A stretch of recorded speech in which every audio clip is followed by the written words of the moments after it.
अस्सलाम वालेकुम जी। आज का हमारा टॉपिक है counting the number of events. अब हम जानते हैं स्टैटिस्टिकल मैकेनिक्स में इवेंट्स किसे कहेंगे कि जब आप कोई ट्रायल करते हैं तो उसकी जो आउटकम होती है वो इवेंट्स कहलाती है। तो हम चूंकि बहुत लार्ज नंबर को डील करने वाले हैं तो हमें कुछ मैकेनिज्म अपने लिए फिल्टर लगाने होंगे कि कैसे कैसे हम मुख्तलिफ तरीकों पे इवेंट्स को काउंट कर सकते हैं, उनकी तादाद काउंट कर सकते हैं। तो शुरू करते हैं कि मेन टॉपिक हो गया counting the number of events. अब हम जानते हैं कि जो प्रोबेबिलिटी है हमें उसमें यानी ये देखना होगा कि कितने नंबर ऑफ डिफरेंट इवेंट्स जो है हो सकते हैं, मुमकिनात कितनी कितनी है।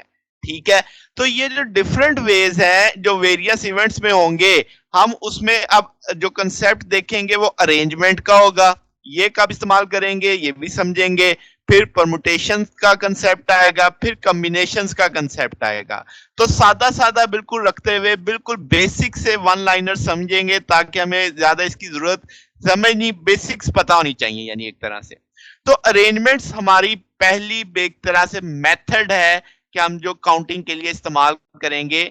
अब क्या है जनाब, टोटल पॉसिबल जो इवेंट मुझे देखने हैं, कैलकुलेट करने हैं किसी सैंपल स्पेस में, और वहां पे जो नंबर ऑफ सैंपल पॉइंट्स होंगे इवेंट्स में, तो हम वहां पे क्या तरीकाकार अख्तियार करेंगे कि आपने उनको जो नंबर ऑफ वेज अरेंज किया है डिसिमिलर ऑब्जेक्ट्स को एक लाइन के अंदर, तो वो कितने होंगे, एन फैक्टोरियल। यानी कि आपके पास अगर 10 ऑब्जेक्ट हैं, वो डिसिमिलर ऑब्जेक्ट हैं, आपने उन्हें अरेंज किया, तो वो जवाब उसके कितने तरीकों से आप अरेंज कर पाएंगे, आंसर इज 10 फैक्टोरियल। अगर 3 ऑब्जेक्ट हैं तो आप तीनों डिफरेंट है, आप उन्हें किस तरीके से अरेंज कर पाएंगे, डेट इज 3 फैक्टोरियल। ठीक होगी बात। अब इसी को जरा एक एग्जांपल से समझते हैं। लेट्स से मेरे पास 10 चाक हैं, 10 स्टिक्स हैं चॉक्स की, हर एक डिफरेंट है दूसरे से। तो आपके पास आपने 10 वेज चूज करने हैं पहले के लिए। फिर आपने आप समझो कि 10 जगह आपने अपने सामने रखी हुई है, उनमें आपने 10 चाक हैं। अब वो जो 10 चाक है कौन सा किस पोजीशन पे आएगा, तो पहली पोजीशन के ऊपर आपके पास जो है, यानी जो आप कहेंगे 10 में से 10 कोई भी आ सकता है, तो इसका मतलब आपने वहां पे 10 में से एक रख दिया। अब आपके पास कितने रह गए, 9। तो अगली पोजीशन के लिए उन 9 में से कोई भी आ सकता है, तो इसका ना 9 वेज आपके पास आ गए। ठीक हो गया सेकंड पोजीशन के लिए। और अगर आपसे अब जब आपने उस 9 रख दिया, किसी एक को 9 में से किसी एक को उस पोजीशन पे लगा दिया, अब आपके पास 8 है, तो तीसरी पोजीशन भरने के लिए अब 8 मुख्तलिफ तरीके रख सकते हैं, तो 8 वेज आ जाएंगे आपके पास। ठीक है, तो टोटल नंबर ऑफ इस तरीके से अरेंजमेंट निकालनी हो तो 8 into 9 into 8, 10 into 9 into 8 into 7 into 6 into 5 into 4 into 3 into 2 into 1, ये 10 फैक्टोरियल आ जाएगा। ये उस वक्त ऐसा मामला करना है जब सब के सब डिसिमिलर ऑब्जेक्ट्स हैं आपके पास। ठीक होगी बात। अब थोड़ा सा इसमें वेरिएशन डालते हैं कि ठीक है, मान लो कि डिसिमिलर ऑब्जेक्ट है मगर उनमें से पी आइडेंटिकल है। यानी आपने अगर 10 की मिसाल देखी तो उन 10 में से 3 चाक के पीस ऐसे थे जो आइडेंटिकल थे। ठीक है, फिर आपके पास जो मेथड आ जाएगा वो क्या होगा, वो होगा n factorial divided by p factorial. यानी जो टोटल का आपने अरेंजमेंट्स की थी उनमें से डिवाइड कर देंगे जो आइडेंटिकल वाली फैक्टोरियल होंगे। तो ये एक जनरल फार्मूला अब आपके पास आ चुका है।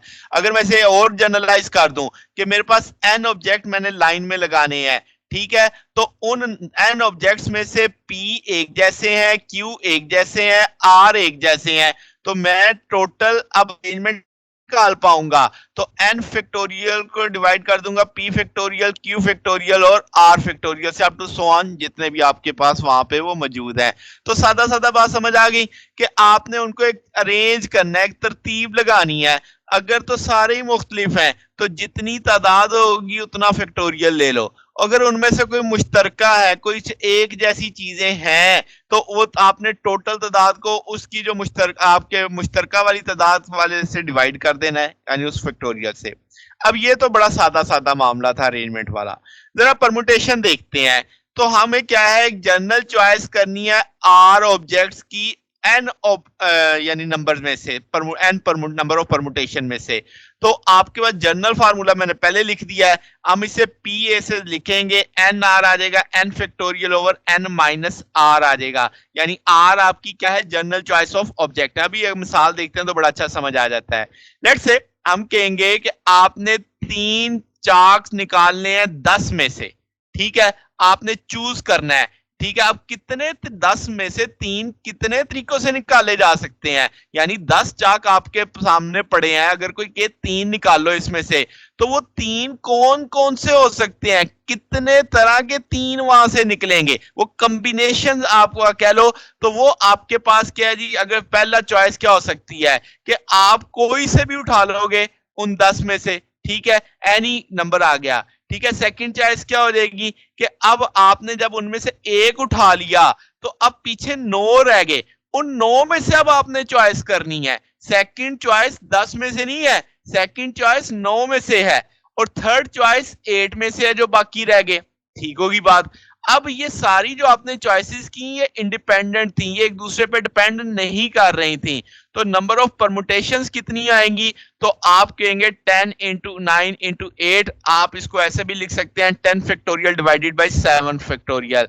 अब ये क्या है, ये बड़ी अहम बात है, हम बोलेंगे ये परमुटेशन है 3 ऑब्जेक्ट आउट ऑफ 10 ऑब्जेक्ट, यानी कि आपने 10 में से 3 निकालने थे तो कितने वेज आए, तो उसका फार्मूला पता लग गया आपको, 10 टोटल थे 10 फैक्टोरियल डिवाइडेड बाय 7 फैक्टोरियल, जो बाकी रह गए एक्सक्लूड हो गए, तो वो ऊपर वाला फार्मूला अब समझ आ रहा है, n फैक्टोरियल टोटल थे, n माइनस आर जो आपने चॉइस करने हैं वो निकाल लो n में से, जैसे 10 में से 3 निकाल लिए तो 7 बच गया, क्या 7 फैक्टोरियल आ गया।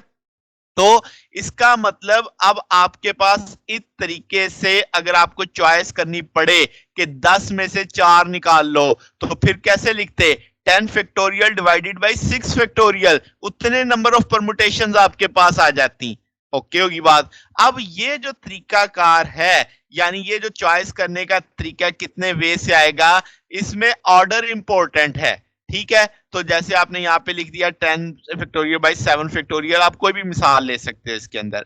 अब अगर ऑर्डर इंपॉर्टेंट ना हो तो फिर हम कॉम्बिनेशन ऑफ आर देखेंगे फ्रॉम एन, तब उसका फार्मूला थोड़ा सा बदल जाएगा, बाकी वही N factorial over N minus R, साथ में R factorial multiple dividing factor आ रहा है, यानी तो जैसे मैंने कहा कि अब हम ऑर्डर की ख्याल नहीं रख चॉइस करते वक्त, तो आप कहेंगे लेट्स से आपने जो पीस ऑफ चाक, वही मिसाल चाक वाली ही लेके चल रहा हूं, तो अब आपने ऑर्डर ऑफ चॉइस नहीं है आपके पास, तो अब आपके नंबर ऑफ वेज रिड्यूस कर देंगे, तो आप कहोगे लेट चॉक ए चॉक बी चॉक सी आपने चूज किया है, तो वो 3 फैक्टोरियल हो जाएंगे, तो इसका मतलब ऑर्डर ऑफ सिलेक्टेड लेटर्स क्या आ जाएगा आपके पास, 3 फैक्टोरियल के साथ ये 10 कॉम्बिनेशन C3 आ जाएगा, बराबर होगा 10 PACA3 यानी परमुटेशन के।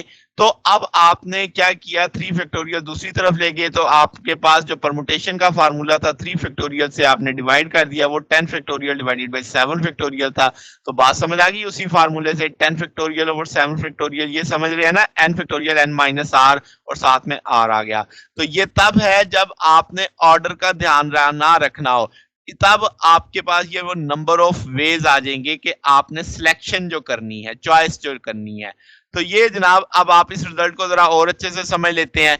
लेट्स से ये बात आपको अच्छे से समझ आ जाएगी कि अगर हम कहें कि आपने 3 पीस ऑफ चॉक निकालने हैं 10 में से, बॉक्स 1 में उनको रखना है, फिर जो अब आपने 5 चुनने हैं उनको बॉक्स 2 में रखना है, और फिर 2 रह गए उसको आपने बॉक्स 3 में रखना है। तो आप कितने तरीकों से ये मामला कर सकते हैं, ठीक है बात। अब इसको ज़हन में रखते हुए हम चलते हैं, कॉम्बिनेशन का फार्मूला हमें पता है, तो पहले मैंने 3 चुनने हैं, अब ऑर्डर सिलेक्शन तो कोई खास नहीं है, तो आप कहोगे 10 factorial divided bye 3 factorial into 7 factorial, इतने तरीकों से हम कोई से भी 3 चुन सकते हैं जो जवाब आएगा। फिर अब जो नेक्स्ट वाले सेकंड 5 चुनने हैं वो 7 में से चुनने हैं, क्योंकि 3 तो निकल गए, तो अब आपके पास 7 टोटल है, 5 आपने उनमें से रैंडमली उठाने हैं, तो आपके पास कितने वेज होंगे आपके पास? तो वो 7 factorial divided by 5 factorial into 2 factorial आ जाएगा। ठीक होगी बात? फिर आपके पास आप बकिया जा 2 ही बचे थे, वो थर्ड बॉक्स में डालने हैं, तो टोटल 2 है, 2 ही आपके पास चॉइसेस हैं और आपका डिफरेंस कोई भी नहीं आएगा 0 फैक्टोरियल। 0 फैक्टोरियल 1 होता है, याद रखना। तो इतने नंबर ऑफ वेज आ जाएंगे। अब क्या जनाब, ये जो तीनों मामलात आपने किए ये इंडिपेंडेंट हैं, तो हम इंडिपेंडेंट है तो इनको मल्टीप्लाई कर सकते हैं, इनकी प्रोबेबिलिटी को। तो आपके पास जो नंबर ऑफ वेज जो आपने चॉइसेस की हैं वो आ जाएंगी 10 factorial divided bye 3 factorial, 5 factorial, 7 factorial. ठीक होगी बात? तो अब आपके पास जनाब क्या है, क्या हम अगर इसको कहें कि इन जनरल अगर आप समझना चाहें, कैसे कोई जनरल फार्मूला बना लें, तो आप कहेंगे n factorial divided by capital N है टोटल नंबर के साथ, divided by N1, N2, N3। अब ये फार्मूला बहुत इंपॉर्टेंट है, यानी हमारे काम का असल में ये कंसेप्ट है। वो क्यों?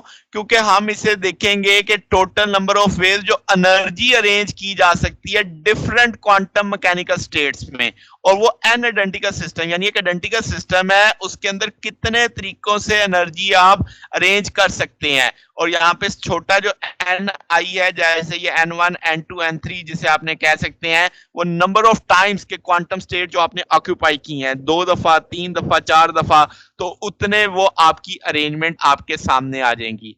तो ये एक इंपॉर्टेंट आपका कंसेप्ट है, टोटल नंबर ऑफ वेज जो एनर्जी अरेंज की जा सकती है डिवाइडेड बाई, एक आपने स्टेट में 2 रखी, एक में 3 रखी, एक में 5 रखी, वो नीचे ऐसे आता चलता जाएगा। यानी छोटा n जो है वो आपको रिप्रेजेंट कर रहा है number of times quantum state जो ऑक्यूपाइड, यानी एक स्टेट 2 दफा ऑक्यूपाई हुई है, एक स्टेट 5 दफा ऑक्यूपाई हुई है, तो वो आप उस तरह मेंशन करेंगे।